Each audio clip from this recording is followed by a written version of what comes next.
Jane's got a new role too, which is... Have you forgot? No, it's just changed. I am events and fundraising officer. Yes, you are. I am, because before I was head of marketing. It's all much of a muchness, to be fair, in terms of what I'll be doing. Still pretty much the same sort of thing. But because we're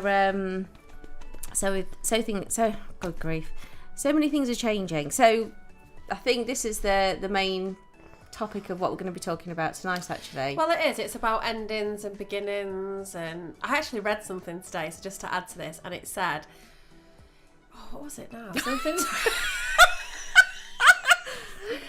I'm never going to know it word from word. That doesn't matter. That's irrelevant to the situation.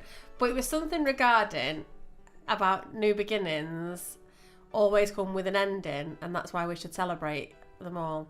Something along those lines. Probably a lot better than how I've just said it. But I was like, oh. And then you messaged me and was like, oh, we should talk about endings because we're ending our degree. And I was like, yeah, let's do that.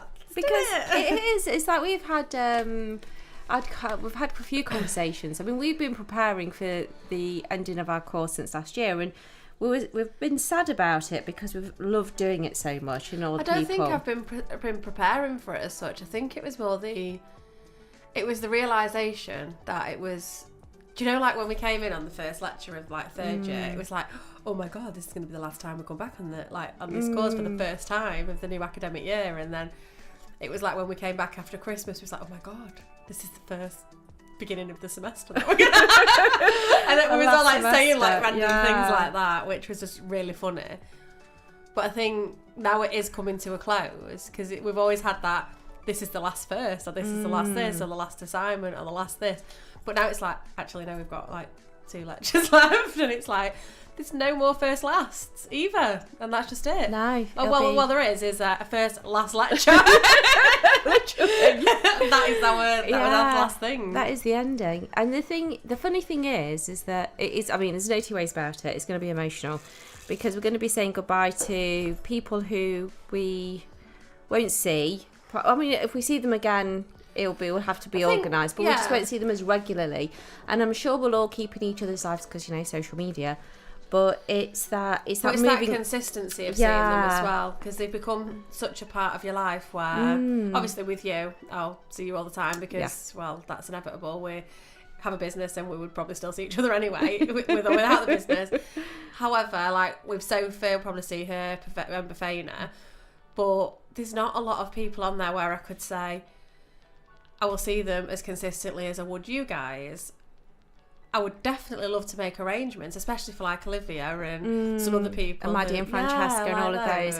To sort of, I'd love to, what would be really, really lovely is to do like an annual meet-up. Absolutely. That would be incredible. But it's, as like with every ending there's a beginning, and it's that anticipation of what comes next as well. Yeah.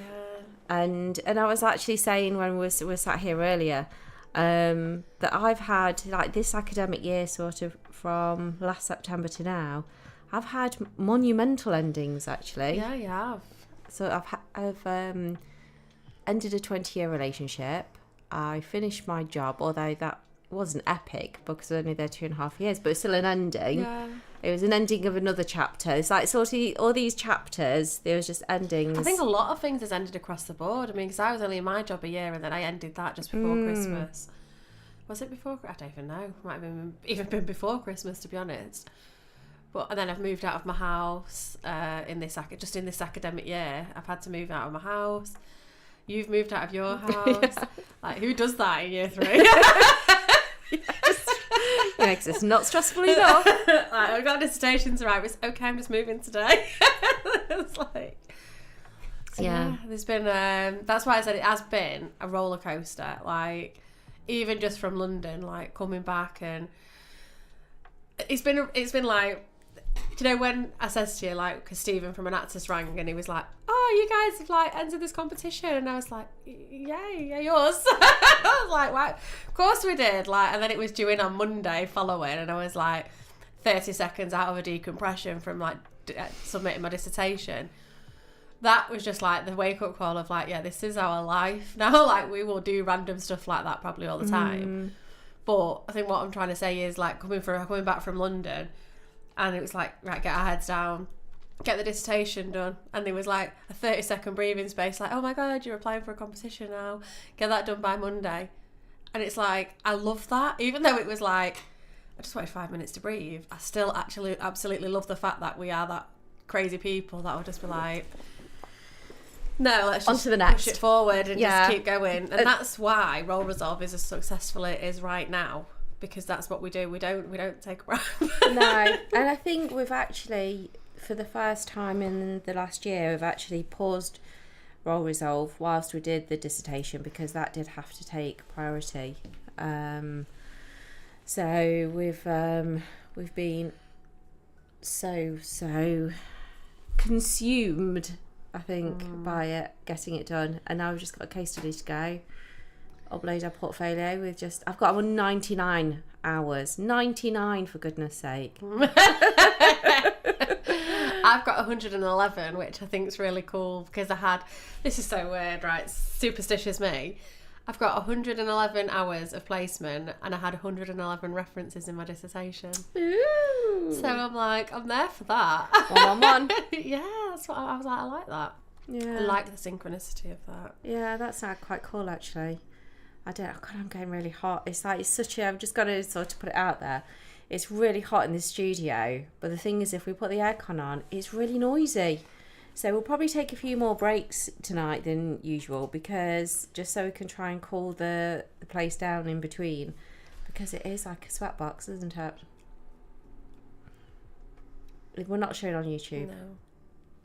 It said that it's streaming. I'm sorry, technical difficulty. We're gonna have to. I don't know. Don't know. I pressed the things and the green button's greening. We like Rappel technology. So basically, we're counsellors who are entering a competition about technology. Ironically, and we're gonna smash it, because we just are. We're just gonna figure it out. Well, this is it. It's a learning progress. I think you have to message the guru with the guru stuff, because I've tried my bit. Okay, we're gonna go for a little break then while we figure this out, and then we will be back shortly. Yeah, I'm sorry it's halfway through a song, but we're going to, just share the rest of that. You can hear, like, oh yeah, just having a coffee in the background. To be fair, it's only Kira and Daniel that's on, I think, at the minute. So actually, I don't think I selected my mic or your microphone either. So it just go well. We're doing well today. So we'll be back shortly. I don't know what to say to that.